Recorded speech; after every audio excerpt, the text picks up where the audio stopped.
என்ன வீடு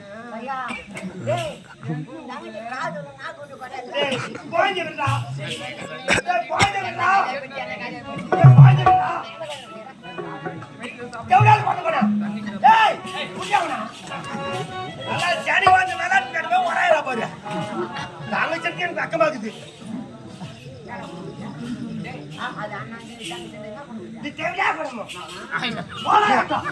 நான் வந்து கைய பிடிக்கிறேன் அந்த தெவிடா பையனை பொறுமா எட்டு போடான்ற என் தங்கச்சி இதை போட்டா விடா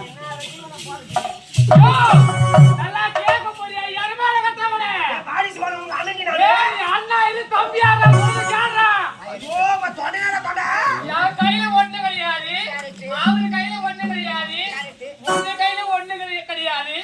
மண்ணில் தலைவர்தான் மாலை எடுத்து போடலாம் போதன்னு பாத்துக்கிறோம். போட வாய்ப்பு வரல அண்ணா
முன்னாடி போறான்